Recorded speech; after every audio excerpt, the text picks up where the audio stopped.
Is there anybody who made up your mind this morning when your feet hit the floor that this is the day that the Lord had made? I made up my mind. I'm going to rejoice. I'm going to be glad.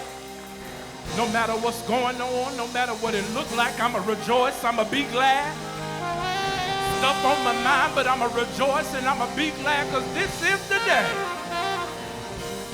Hallelujah, hallelujah. Please be seated. Please be seated. Give honor to God, my beautiful wife. Now listen, y'all, I think I may have to preach today. My father-in-law is here, and I think he brought a little power with him this morning. So we're going to see what we can do. Romans chapter 1. Romans chapter 1. Romans chapter 1. Verse 16 and 17. Romans 1, 16 and 17. And I'm reading from the NIV version. And it reads, I'm not ashamed of the gospel, because it is the power of God for the salvation of everyone who believes. First for the Jew, then for the Gentiles. For in the gospel a righteousness from God is revealed, a righteousness that is by faith from first to last. Just as it is written, the righteous will live by faith. Paul said, I am not ashamed of the gospel, because it is the power of God. I want to just preach from the subject just for a little while. I am not ashamed of this. As we look at the text this morning, there is one thing I believe we all have in common here with Paul. I believe without a shadow of a doubt that all of us at some point in our lives have felt feelings of shame, feelings of embarrassment. I don't think it's a stretch for me this morning to say that all of us at one point or another would have to admit that we have all been in situations that we would consider shameful. I believe if we're honest this morning, we all could testify of a time when we were caught doing some shameful things, maybe saying some shameful words and thinking some shameful thoughts, and some shameful and going some shameful places. If y'all would just turn me down a little bit in the monitors here. I don't think it's a stretch if I said that this morning that all of us at some point in our life have been caught in some shameful situations. And for the record, so we all clear on what I'm talking about and when I'm talking about it, I'm not talking about before you got saved. Oh, I know you ain't going to say no amen, and I know you're not going to let the person next to you know the truth. I'm not talking about before you got saved, but I'm talking about after you walked down the aisle, gave the preacher your hand and the clerk your name. You were found in some shameful. I'm not talking about before you got saved, but I'm talking about when you started wearing long dresses and black suits. You were caught saying some shameful things. I just don't want us to be confused as to what I'm talking about. For a lot of us, if not all of us, when we walk down the aisle, there were still some issues, some problems, some situations, some things in our life that we were ashamed of. I just believe I can speak for the majority this morning in saying that we've engaged in some shameful things even after we joined the church, even after we became active in the department, because we still didn't cross every T and dot every I. I raised this issue this morning of being ashamed because the Apostle Paul this morning is in our text, is looking back over his life. And obviously, there are some things that the Apostle Paul was ashamed of. If you were to look at his bio or study the life of the Apostle Paul, you would discover that Paul had a past that he was ashamed of. Paul wasn't always a preacher, you know. If you look at Paul's bio in Acts chapter 3, Paul would tell you before he became a powerful preacher of Christ, he was a poisonous persecutor of the church. There were some things in Paul's past that Paul, Pastor Wright, was ashamed of. In fact, in Acts chapter 8, around verse number 3, it says that Saul made havoc of the church. That word havoc literally means to destroy, to pull apart. The same man, the Apostle Paul, who is given credit for writing the better half of the New Testament, is the same Saul who caused havoc in the church.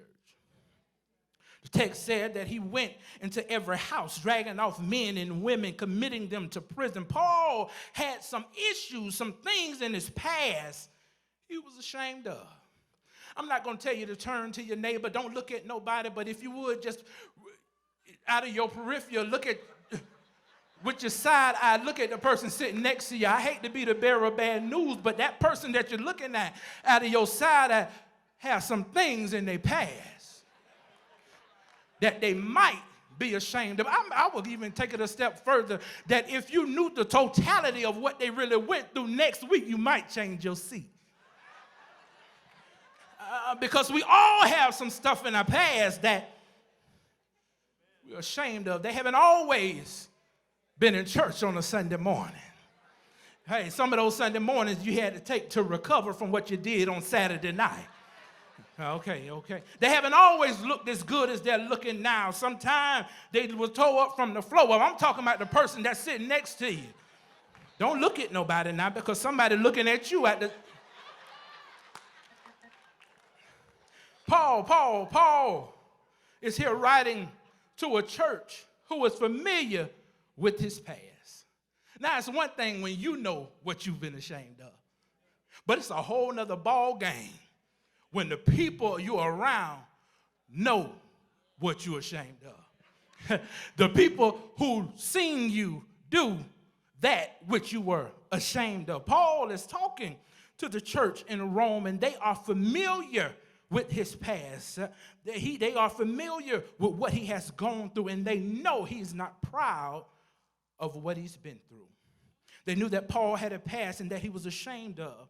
Not only did Paul have a past that he was ashamed of, but if you read Paul's writings, particularly in Romans chapter 7, Paul had a proclivity that he was ashamed of. There was something about Paul in his flesh that he struggled with. Paul had a proclivity. There was an issue that Paul wrestled with all of his life. When you read Romans chapter 7, beginning at verse 14, Paul had an issue that he struggled with. And we don't like to talk about the issue that he struggled with, but if the truth be told, God doesn't call perfect people. Because nobody would be called. Paul had an issue that he struggled with, and we don't really like to touch on that. Paul wasn't a perfect person. Paul was a person who was posed with a problem. He had this issue. It was something that Paul wrestled with, that he was struggling with. Praise be to God. We don't know exactly what his issue was. Because I believe, in all fairness this morning, if we knew Paul's issue, then we may have to know your issue. Is there anybody other than me that is just some things that God would just throw in the sea of forgetfulness and don't let everybody else know what you've been through, what you've done, what you said, how you did? Come on in here. Anybody just glad that everybody don't know your struggle, your problem, your proclivity? I'm glad they don't let us know what was going on with Paul. But Paul says in verse 14, for we know that the law is spiritual. But he says, I'm unspiritual. Paul said, I'm sold as a slave to sin, and I don't understand what I do, because that which I want to do is that I find myself not doing. But that which I hate is what I find myself doing. Verse 19, he said, for I do not the good that I want to do, but it's the evil which I would not. That's what I do. Verse 20, he says, now, if I do what I do not want to do, it's no longer me that's doing it, but the sin that's living inside of me. 21, he said, I find this law at work, that every time I desire to do good, evil is right there with me. And if you drop down to verse 24, Paul says, I looked in the mirror and concluded that I am a wretched man. And I asked the question, who will deliver me from this body that's subject to death? Paul had a problem. Paul had an issue. Paul had a proclivity. I just want to park there right just for a moment. Paul prayed that God would remove this issue, to remove this thorn from his flesh. Paul wanted to live a holy life that was pleasing to the Lord.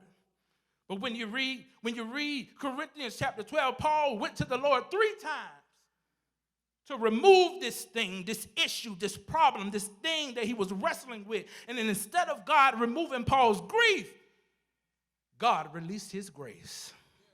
Oh, God. God tells Paul, I'm not going to take this from you. I'm not going to take this thorn out of your flesh, but I will give you my grace because you need something in your life that's going to make you talk to me. Y'all ain't gonna say that. You've got to have something in your life that causes you to fast and causes you to pray. God said, I'm not moving your issue, Paul, because you've got to have something that keeps you seeking my face. Paul, when you read his bio, you would discover that Paul had a past that he was ashamed of. You would discover that Paul had a problem that he was ashamed of, but Paul had a proclivity he was ashamed of. You already looked at one neighbor. Don't turn your head, but look on the other side of you through your side eye. And again, I hate to be the bearer of bad news, but that person that you're looking at got a problem. They've got a proclivity. They got issues that they wrestle and struggle with that they may be ashamed of. Paul tells the church at Rome, finally, there is something in his life he is not ashamed of. Something in his life that he doesn't mind talking about. He has something in his life that he doesn't mind bragging about. He has something in his life that he doesn't mind preaching about. And that Paul in his life that he was not ashamed of was the gospel of Jesus Christ. I want to deal with this issue of being ashamed of the gospel of Jesus Christ because I read an article not too long ago that stated 63% of people who stated they had a strong belief in Jesus Christ also stated they do not share their faith on a regular basis. That bothered me. The article said 63% of people who believed wholeheartedly that Jesus Christ had died for their sins and was risen from the dead do not share their faith in Christ on a regular basis. That's something to think about. That means 6 out of the 10 people on your row will come in here and tear the house down, but will walk out that door and won't open their mouth. Okay. I ain't come to make you shout today. I come to make you think. 6 out of 10 people will come to church and give God crazy praise on Sunday morning, but won't say nothing about Jesus Christ Monday through Saturday. That's something to think about. I'm not going to dwell on it because I really didn't come for the 6 this morning. I came for the 4. I come for the 4 that can say that God has been so good to me. He's made so many ways for me that I feel obligated to open up my mouth and tell somebody about the gospel.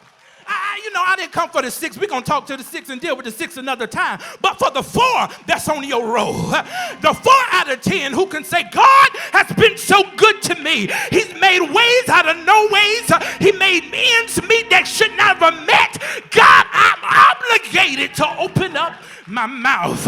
Whether it's Monday, whether it's Tuesday, whether it's Wednesday, whether I'm in the grocery store, whether I'm at work, whether I'm at home, I got to open up my mouth and tell somebody about the gospel. Why? I'm not ashamed of this. I'm not ashamed of this. I'm not ashamed of this because I realize where I was before Christ, and I see where he got me after Christ. I see the change that God has made in my life. I realize that I would have still been a wretch undone, living beneath my value if it had not been for the grace and the mercy of God. So because I realized that I got to open up my mouth. Something in me causes me to get bold and to tell somebody, you don't have to live like you live. I'm a witness. There is a God who can snatch you out of whatever you're in and turn things around. He can pick you up, put you down, place your feet on the side.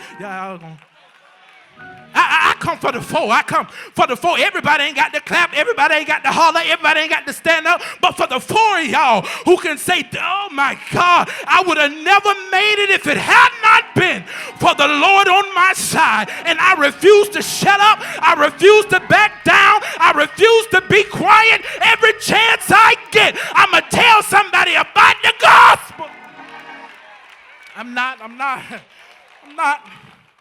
ashamed of this.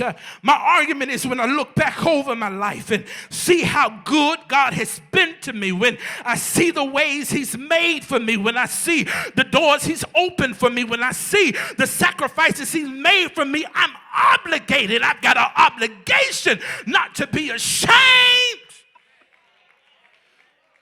of the gospel. Paul makes his argument. In fact, when you look at verse 16 and 17, Paul gives us 3 reasons he is not ashamed of the gospel. Paul says, if you want to know why I'm not ashamed of the gospel, if you want to know why I brag about the Lord, if you want to know why I preach like I preach, he says it's because the gospel of Jesus Christ is the power of God. Look at your neighbor and say, neighbor, it's the power of God. He says in the text, I'm not ashamed of the gospel of Christ because the gospel of Jesus Christ is the power of God. That word power in the Greek is the word dunamis, and it means explosiveness. Better yet, it means exceeding ability. Paul is suggesting to us that he is not ashamed of the gospel of Christ because the gospel of Christ has a force. It has an ability. It has an explosiveness. It has a power that nothing can compare to. Paul says, I'm not ashamed of the gospel because the gospel is power. Somebody yell power. Now, this is a major statement for coming from somebody like Paul because Paul was familiar with power. Paul knew something about power. Paul was familiar with political power because Paul knew all the big wigs in town. He knew all the who's who kind of people. He was so on first name basis with him that he could go to the governor and get a letter to persecute the Christians. Paul was familiar with political power, but Paul was also familiar with social power. He was a member of a prestigious network called the Sanhedrin Council. Paul was no stranger to power. Not only that, Paul was familiar with academic power. He attended the best schools and he studied under some of the best instructors. Paul was familiar with power. Paul was familiar with economic power. He was an entrepreneur that always could fall back on his tent-making skills when ministry life got hard. Paul was familiar with power. However, Paul now confesses that there is no other power. I'm getting ready. See, it wouldn't have meant a whole lot if it came from some of us because we don't know nothing about no economic power, academic power, none of that kind of power. You ain't with the who's who. They don't even let you in the door. But coming from Paul, that was a statement that there was no other power in the earth that could compare to the gospel. I'm spending time this morning talking about the power of the gospel because we need to tap into the power. The reason many of us are living defeated lives, the reason many of us go through the day being defeated by the enemy and can't have victory, because early in the mornings we miss golden opportunities to tap into the power. Many of us on a regular have a regular reading routine. We read the Herald, we read the Sentinel, we read the Times, we read the Post, we read Facebook and Twitter and whatever else we read. We watch the news, but I come to tell you, there's no power in none of that. Ain't no power in the Sentinel. Ain't no power watching the news. And there ain't nothing wrong with it, but you ought to make some time to tap into the power. Life is too rough. The devil is too schematic. Enemies are too numerous. Ways are too difficult and times are too dark. We have to tap into the power. We can't afford to go through life trying to make it on our own power. And I wish I had about 9 people, and I'm going to make 10, who can say, I would have went down, I would have went under if it had not been for the power of the gospel. If it had not been for the power of the resurrection of Jesus Christ, ain't no telling where in the world I'd be. Family came at me. Friends walked away from me. But the power of God kept me. You would have lost your mind by now if it had not been for the power of the gospel. And is there anybody in the room who could just look over your life for a moment and help me preach this sermon and say, every time you felt defeated by life circumstances, the power of God came and shaped you and showed you that you had the victory?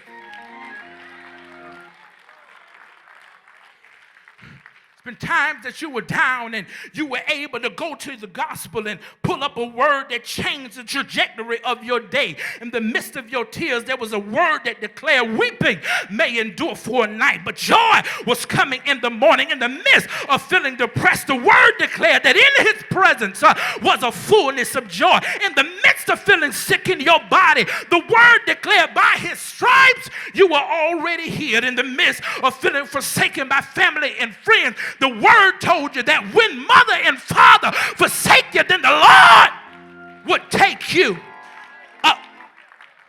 Look at somebody and say, the gospel is my power source. It's my power source. It's my power source. I find myself in situations and I found out I was much stronger than I thought I was, but it wasn't my strength. It was his strength. It wasn't my might. It was his might. It wasn't my wherewithal. It was his wherewithal. There's a power source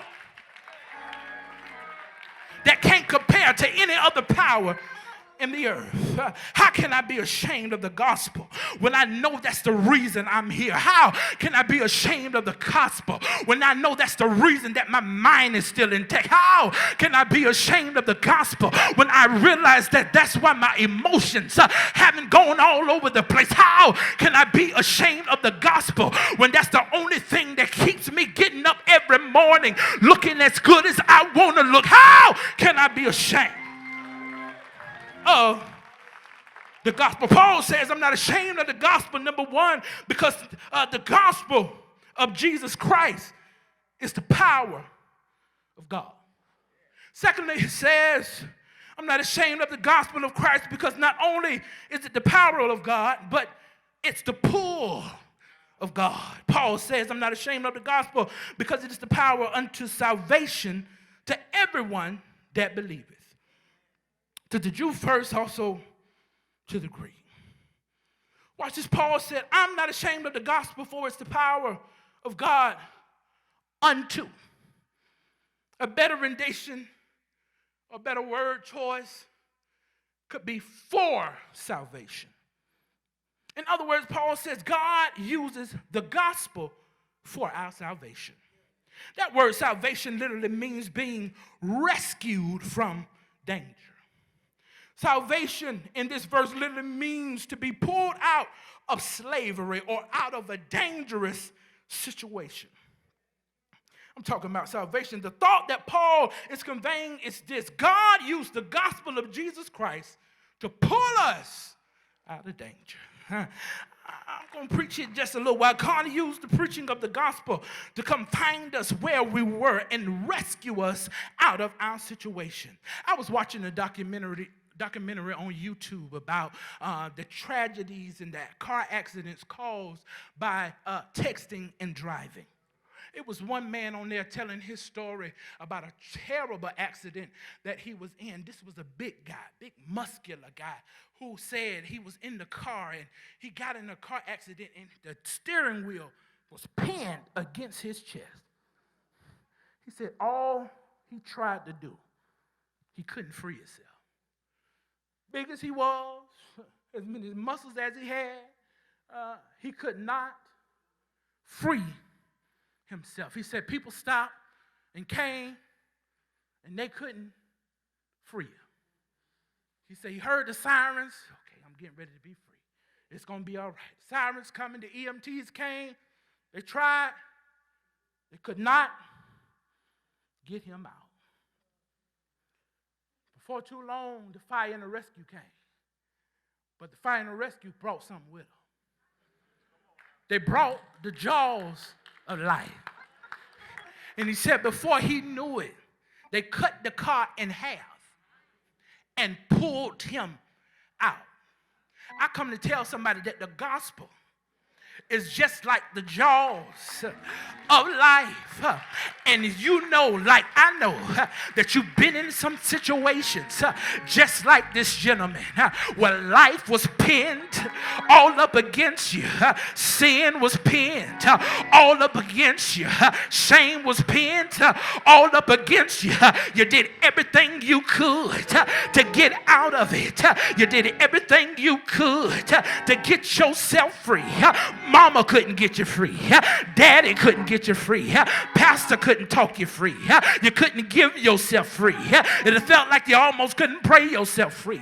But the gospel came and it cut through that situation and pulled you out of what you were in.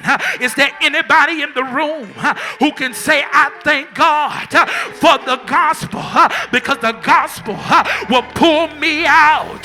The gospel pulled me out of darkness. The gospel pulled me out of sadness. The gospel pulled me out of grief. I could not get myself free, but thank God for the gospel. I'm not ashamed of this. How can I be ashamed of a gospel that pulled me out of deadly situations? How can I be ashamed of the gospel that rescued me out of what I was in? How could I be ashamed out of a gospel that kept me when I didn't even want to be kept? Paul said, I'm not ashamed of the gospel. It's a lot of stuff that I am ashamed of, but I'm not ashamed of the gospel because it is the power of God. Not only that, but it is the pull of God. I wish I had somebody who could really think back over your life in the dark place that you were in and really realize that it was nothing but the gospel that hovered over you and freed your mind to leave that situation, to leave that dark place, to leave that depression. It was the word of God that hovered over you and freed you from what you couldn't free yourself from. How can I be ashamed of this? Paul said, the power of God. I can't be ashamed of the gospel because it's the power of God. I can't be ashamed of the gospel because it's the pull of God. But in verse 17, he says the gospel is the pattern for God. He says, for therein the gospel is revealed, a righteousness of God from faith unto faith. As it is written, the just shall live by faith. Paul says God has made known his righteousness through the gospel. God's pattern for righteousness is revealed through the gospel. Righteousness is a relational word. Paul says to know what's right, God has left us a pattern. God has left us a pattern on how to treat people. God has left us a pattern on how to do right and wrong. God has left us a pattern on how to go in and out before him. God has left us a pattern on how to love our neighbor just like we love ourselves. And that pattern is not revealed through people, because people can be fickle, people can be funny, people can be forgetful, people can be vicious, vengeful, and venomous. People can smile in your face today and stab you in your back tomorrow. God didn't leave his righteous pattern in people. He didn't leave his pattern for righteousness with the preacher, because the preacher is subject to a fall just like anybody everybody else. So God says, if you want to know what my standard is, if you want to know what my pattern is for treating people right, read my word, because contained in my gospel is the pattern of righteousness. I said all of that just to say this. I'm just like Paul. When I look back over my life, there are certain things that I'm ashamed of. Things I'm ashamed of before I got saved. And there's a whole lot of things that I'm ashamed of even after I got saved. But the one thing I'm not ashamed of, the one thing I'll shout about, the one thing I'll yell about, the one thing I'll stand on the mountaintop and declare as loud as I can, the one thing I'll go to my grave preaching about, the one thing I'll raise my children on, the one thing I'll pattern my marriage around is the gospel of Jesus Christ. Somebody say, preacher, why are you so passionate about the gospel? Well, let me tell you, since you want to know, I'm passionate about the gospel because you don't know how rough it's been. You don't know how hard it's been. You don't know what I had to go through to get where I am. Would you look at your neighbor and say, neighbor, I should have given up a long time ago. I should have thrown in the towel a long time ago. I should have been lost my mind. But the gospel gave me power to endure suffering like a good soldier. The gospel gave me power to run and not be weary. The gospel gave me power to walk and not faint. There is a lot that I'm ashamed of, but I'm not ashamed of this because I was in situations that I couldn't get myself out of. Sin had me pinned and I could not get free. Life had me locked down and I couldn't free myself. But it was the gospel that pulled me out of the muck. It was the gospel that pulled me out of the pit. It was the gospel that pulled me out of depression. It was the gospel that pulled me out of darkness. So it's a lot, y'all, that I'm ashamed of. But I'm not ashamed of this because it was the gospel that has given me a pattern to live this life, a pattern to love my neighbor, a pattern to love my wife, a pattern to be a son to my spiritual father, a power to be a friend to my brother, a pattern for prayer and a pattern for worship. There is a lot that I'm ashamed of, but I come to declare I'm not ashamed of this, and I wish I had about 50 of y'all, and I'm going to make 51 who can open up your mouth and declare there is a lot that I'm ashamed of, but I'm not ashamed of this. I'm not ashamed of the gospel of Jesus Christ because it's the power of God. I'm not ashamed of Jesus Christ because it is the pull of God. I'm not ashamed of the gospel of Jesus Christ because it is the pattern for God. I feel like I got an obligation to open up my mouth and tell everybody I know about the gospel of Jesus Christ because it is a pull. It is the power and it is the pattern.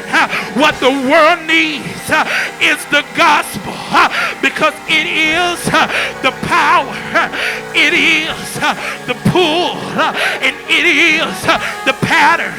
I can't be quiet because Sanford they need the gospel. Your job, they need the gospel. Your family, they need the gospel. Is there anybody in the room at the top of the year that will make up your mind? No longer will I be silent. No longer will I draw back. The same grace that is on my life, God has enough to put on somebody else. So in my circle of influence, I've got an obligation to not be ashamed.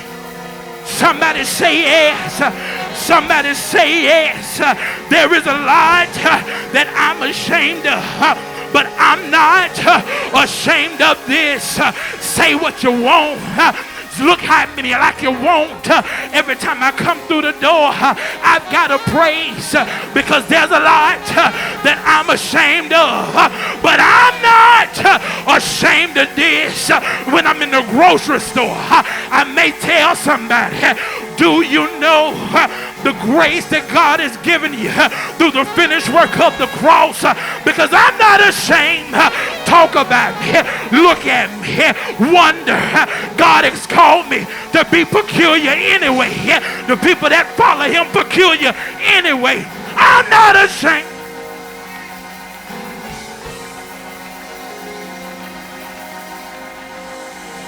Not ashamed. I'm not ashamed. I'm not ashamed. I'm not ashamed. I'm not ashamed. I'm moving myself from the 6 to the 4. I've got an obligation to evangelism. I got an obligation to open my mouth. I got an obligation to tell somebody just what the Lord has done for me. Somebody say it.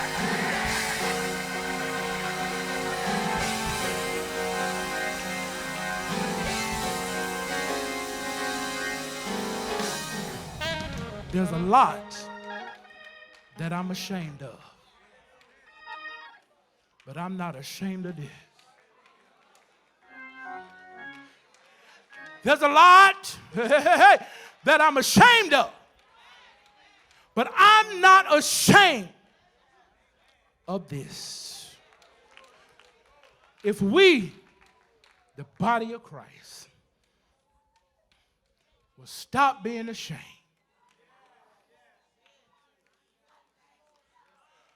the world would be a much better place. You've got an obligation to evangelism because you are a recipient of the power of the gospel. You're a recipient of the pull of the gospel. And you're a recipient of the pattern for the gospel. It's a lot we have to be ashamed of. But don't be ashamed of this.